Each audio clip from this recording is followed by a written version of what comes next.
esto inicia en 1919, cuando un estudiante de medicina constata el poder de excreción hídrica de las inyecciones de los mercuriales en pacientes sifílicos. Estos fármacos constituyen durante decenios el arma principal del tratamiento del edema, a pesar de su toxicidad. Recién, con el fin de la Segunda Guerra Mundial, comenzaron las investigaciones especializadas y técnicamente avanzadas que permitieron comprobar las propiedades de los derivados sulfamídicos como agentes diuréticos. Así, en 1950 surgió la acetazolamida, un inhibidor de la anhidrasa carbónica.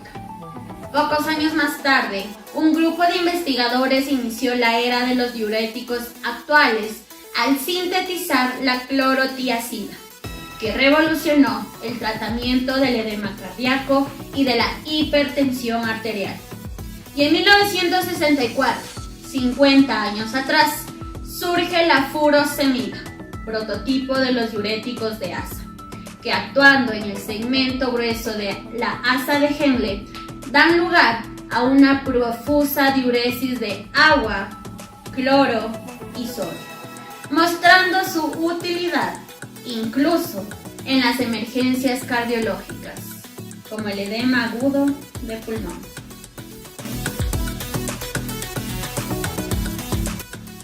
Bienvenidos a un segmento más de Explin. El día de hoy, conjuntamente con todos los expertos que conformamos este programa, abordaremos un tema de interés para la salud a nivel mundial, el cual se denomina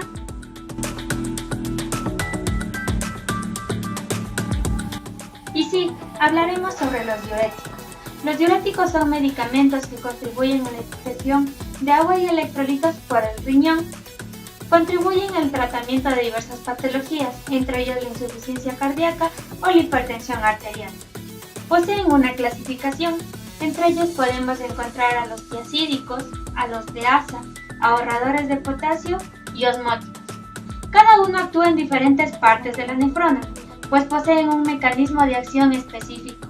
Y sí, son útiles para reducir el volumen plasmático y controlar la retención de líquido. Pero es importante tener un correcto manejo por el personal de salud. ¿Y esto por qué? Pues bien, debemos evitar los efectos secundarios que estos pueden tener, por ejemplo, un desequilibrio electrolítico o una deshidratación. Entonces es importante decir que el tener un correcto manejo de estos fármacos ayudará a maximizar sus beneficios y reducir sus riesgos.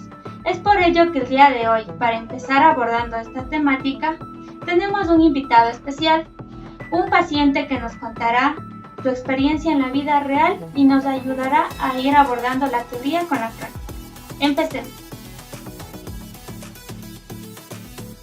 Un varón de 65 años de edad con antecedentes de diabetes y enfermedad renal crónica, con una concentración de creatinina basal de 2.2 miligramos sobre decilitro, a pesar de que toma 5 medicamentos antihipertensivos diferentes, su presión arterial clínica es de 176/92 milímetros de mercurio. Tiene disnea de esfuerzo leve y edema de 2-3 cruces en el examen. Ha tomado 80 miligramos de furosemida 2 veces al día durante un año hasta ahora. En la visita a la clínica se le agregaron 25 miligramos diarios de hidroclorotiazida para lograr un mejor control de la presión arterial y también para tratar los síntomas y signos de la sobrecarga de líquidos. 2 semanas después, el paciente se presenta al área de urgencias con síntomas de debilidad, anorexia y malestar generalizado. Su presión arterial ahora es de 91/58 milímetros de mercurio y ha perdido 15 kilogramos en 2 semanas. Sus pruebas de laboratorio son significativas para una creatinina sérica de 10.8 miligramos sobre decilitro. ¿Qué ha conducido a la lesión renal aguda? ¿Cuál es el motivo de la pérdida de peso? ¿Qué precauciones podría haberse tomado para evitar esta hospitalización? se define como aquel fármaco que aumenta la velocidad de flujo en la orina. Y esto, bueno, un montón de fármacos lo hacen, un montón de plantas lo hacen. Pero, ¿para qué un diurético? O sea, clínicamente significativo tiene que aumentar la natriuresis, a lo que aumenta la eliminación de sodio por vía renal. Estamos logrando manejar volúmenes y cumplir el objetivo terapéutico. Y esto porque el riñón es un órgano egoísta. O sea, es un órgano que cumple su función al 100%, perfectamente, trabajador inalcanzable. Pero no le importan los demás órganos, o sea, allá muéranse. Por eso digo que es egoísta, porque si el cuerpo se está encharcando con un edema, o tienes una hipertensión, o lo que sea, el man no le importa. Siempre, pero siempre, cuando él cumpla su función. Y a la final, ¿por qué hablar de diuréticos? ¿Con qué finalidad?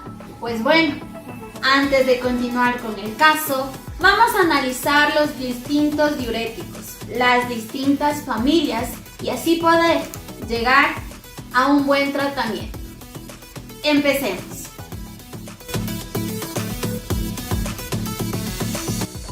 ¿Qué son los diuréticos de ASA? Se tratan de los diuréticos más potentes disponibles actualmente. Provocan la excreción del 20 al 25% del sodio filtrado por los riñones. De ahí también que se los conoce como diuréticos de alto techo.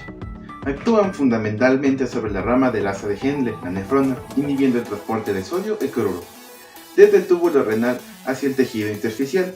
Esto tiene un efecto adicional, ya que al llegar más electrolitos a la parte distal de la nefrona, también se reduce la reabsorción de agua como consecuencia del aumento de la presión osmótica de la orina.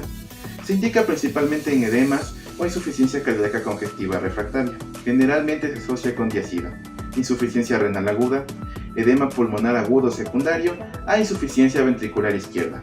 Dentro de ello tenemos la furosemida, el medicamento más famoso de esta familia. Pero ¿en qué caso no podemos administrar este medicamento? En hipersensibilidad frente a diuréticos de ASA, anuria, coma hepático o agotamiento electrolítico grave. ¿Pero qué otro tipo de diuréticos tenemos? Hablaremos ahora de los inhibidores de la anidrasa carbónica. Los inhibidores de la anidrasa carbónica, como la acetazolamida y la metozolamida, reducen la absorción de bicarbonato y la captación de sodio en el túbulo proximal del riñón. Entonces, estos van a terminar reduciendo la excreción de hidrógeno. Son efectivos sobre todo para el tratamiento de glaucoma por disminuir la presión intraocular dentro del humor acuoso. Además de que rara vez se suelen utilizar como diuréticos. Sin embargo, estos medicamentos también pueden utilizarse como tratamiento para el mal de montaña agudo. ¿Por qué? Porque facilitan la aclimatación, la alcalosis metabólica y la excreción del sodio.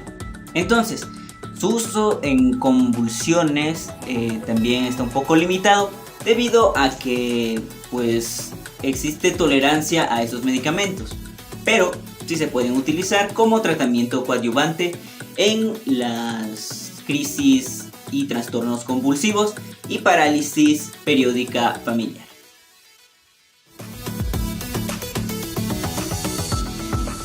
Es importante que hablemos de aquellos fármacos que van a influir en la excreción del agua, por lo que vamos a dividirlos en dos grupos. Hablaremos de los agentes osmóticos, los cuales se van a filtrar con facilidad y debido a que son considerados solutos, no van a ser reabsorbidos, promoviendo de esta manera la difusión de agua con mucha facilidad y la reabsorción de sodio. Por otro lado, vamos a hablar de aquellos agentes que influyen en la acción de la hormona antidiurética, los cuales van a alterar la permeabilidad al agua de la superficie luminal del conducto colector medular, produciendo de esta manera canales de agua específicos, los cuales se insertan en la membrana plasmática. Y bueno, dentro de los agentes osmóticos se van a presentar el manitol, la glicerina, la urea y la solución sanguínea hipertónica. ¿Y ustedes cuál creen que es la mejor forma de administrar los fármacos que ya mencionamos anteriormente, como lo es el manitol y la urea?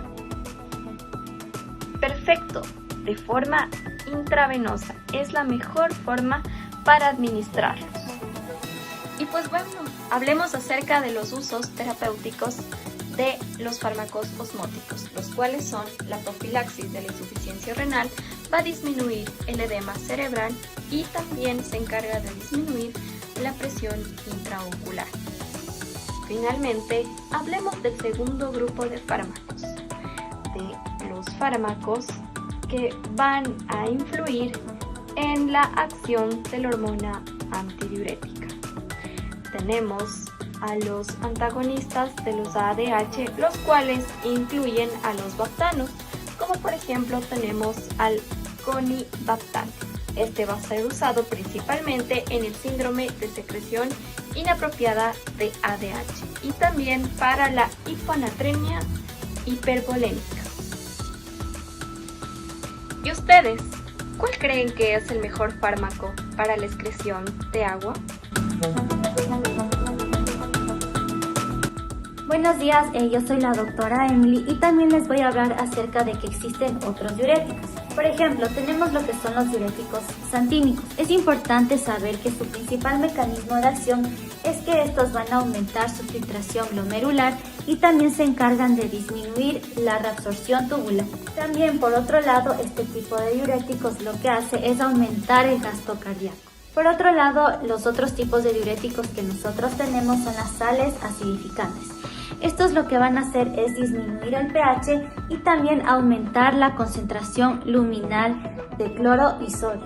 A veces también esto se puede usar con otros diuréticos de alta eficacia para poder contrarrestar la alcalosis. Entre las principales sales acidificantes que podemos mencionar es el cloruro de calcio, el cloruro de amonio y también el nitrato de amonio. Muchas gracias por su atención. La temática está abordada. Hemos podido entender el tema mediante la realidad con la teoría. Agradecemos de una manera especial a nuestro invitado, el cual nos ha permitido conocer en carne propia su experiencia con los diuréticos. A continuación, empezaremos una actividad interactiva en la que ustedes como público nos podrán ayudar.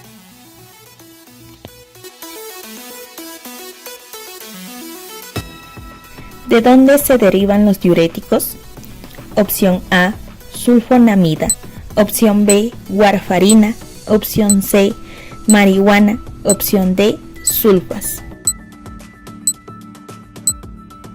La respuesta correcta es la opción A, sulfonamida.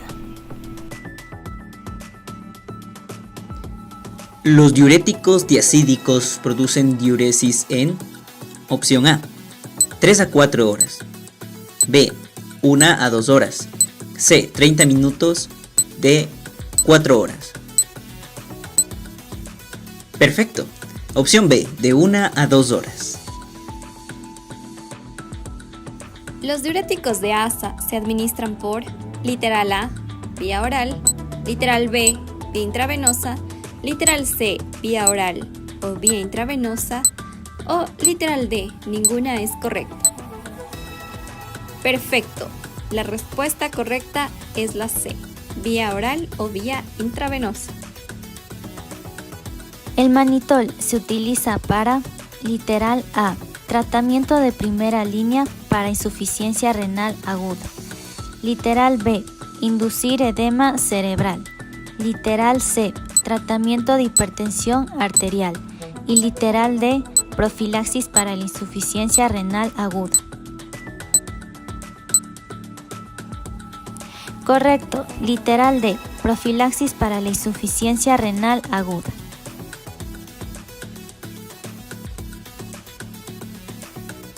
Así culmina esta actividad interactiva. Esperamos que tú, desde el público, hayas podido tener el mayor número de aciertos. Recuerda que debe existir un adecuado manejo para el uso de los diuréticos. Les esperamos en una nueva emisión y les agradecemos por haber sido partes de este programa.